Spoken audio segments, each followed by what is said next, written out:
आइए जानते हैं आज की कुछ प्रमुख अंतर्राष्ट्रीय खबरों को। पहले एक नजर आज की हेडलाइंस पर। पीएम किसान, पीएम मोदी कल आपके खाते में डालेंगे 2000 रुपए की 9वीं किस्त। पीएम किसान स्कीम 9 अगस्त को पीएम मोदी किसानों के खाते में भेजेंगे 2000 रुपए। लालू परिवार में फिर दिखा कोल्ड वार, तेज प्रताप के पोस्टर से छोटे भाई तेजस्वी की तस्वीर गायब।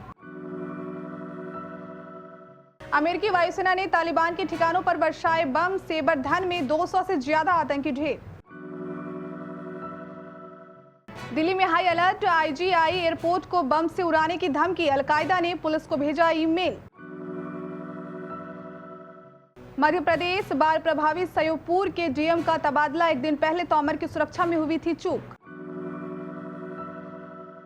अंतिम चरण में मॉनसून सत्र, टीएमसी नेता बोले मिस्टर मोदी आइए हमारी बात सुनिए। तालिबान की हिमाकत को रोकने अमेरिका ने B-52 बॉम्बर के बाद अब उड़ाए F-16 जेट। खतरों के खिलाड़ी 11 एक बार फिर निक्की पर फूटा, रोहित शेट्टी का गुस्सा, टास्क अबॉर्ट करने पर कही ये बड़ी बात। टोक्यो ओलंपिक्स घर पहुंचते ही फूट फूट कर रोने लगी एथलीट धनलक्ष्मी, मामला जान पड़ोसियों के भी निकल आए आंसू।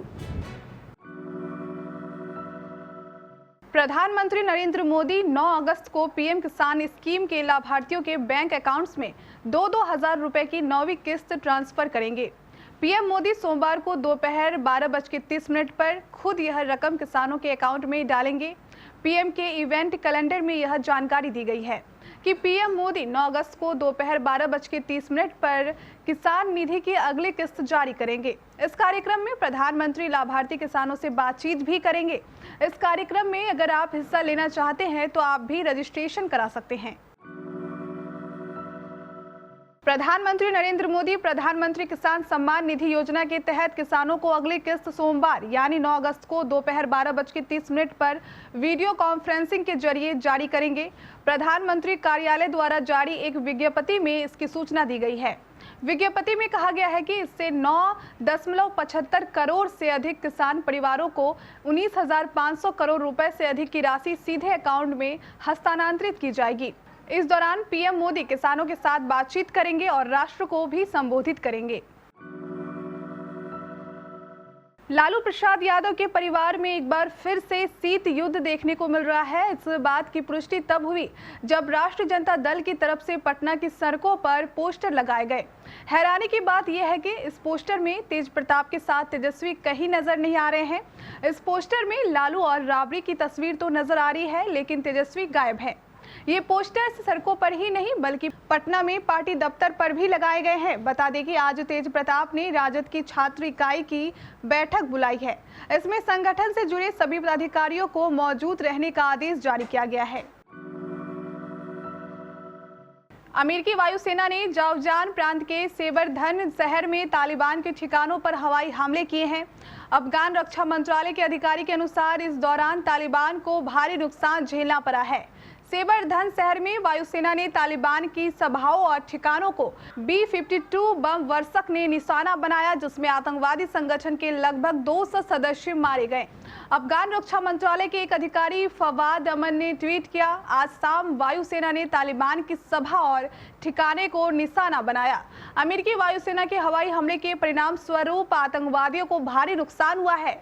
सेबर धन शहर में 200 से अधिक आतंकवादी मारे गए। इसके अलावा हवाई हमले में बड़ी संख्या में उनके हथियार और गोला बारूद समेत 100 से अधिक वाहन भी नष्ट हो गए। इंदिरा गांधी इंटरनेशनल एयरपोर्ट को अलकायदा ने बम से उड़ाने की धमकी दी है। दिल्ली पुलिस को शनिवार शाम को अलकायदा के नाम से ईमेल आया था। इसमें अगले कुछ दिनों में आईजीआई एयरपोर्ट को बम से उड़ाने की धमकी दी गई है। धमकी मिलते ही एयरपोर्ट पर सुरक्षा और कड़ी कर दी गई है। एक मीडिया रिपोर्ट के मुताबिक शनिवार शाम को आई मेल में मिला था।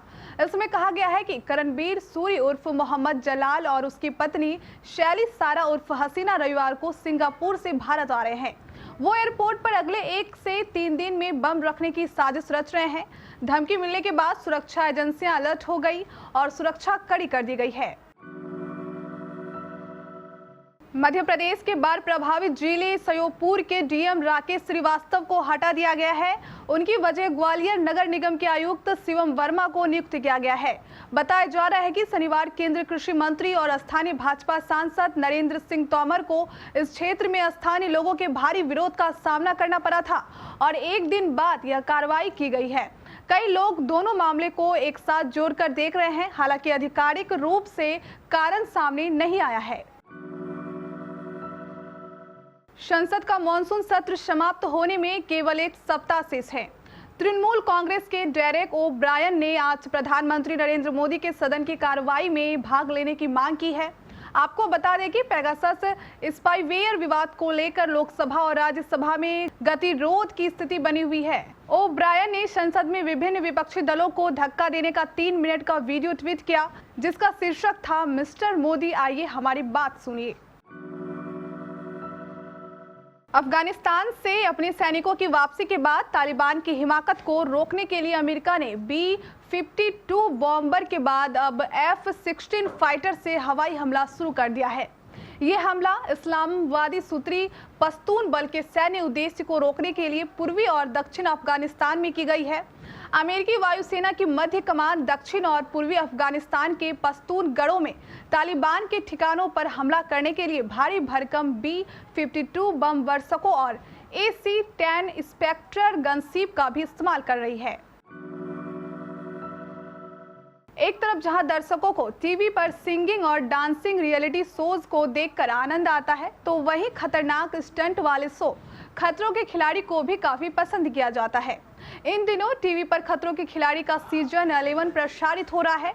रोहित शेट्टी इस शो को होस्ट कर रहे हैं। शो में हर एक कंटेस्टेंट अपनी बेस्ट परफॉर्मेंस देने की कोशिश कर रहा है।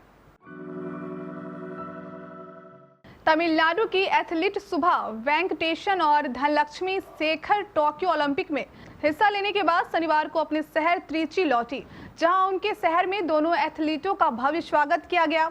इस मौके पर शुभा और लक्ष्मी ने कहा कि टोक्यो ओलंपिक में हमारा मुकाबला काफी कड़ा था, इसलिए हम पदक नहीं जीत पाए। उन्होंने कहा कि वह और मेहनत करेगी ताकि पदक जीतकर देश का नाम रोशन कर सके। इतना ही नहीं, उन्होंने तमिलनाडु के मुख्यमंत्री MK स्टालिन द्वारा सरकारी नौकरी दिए जाने का आभार जताया और कहा कि मुख्यमंत्री के इस कदम से उनके घर का भार कम होगा।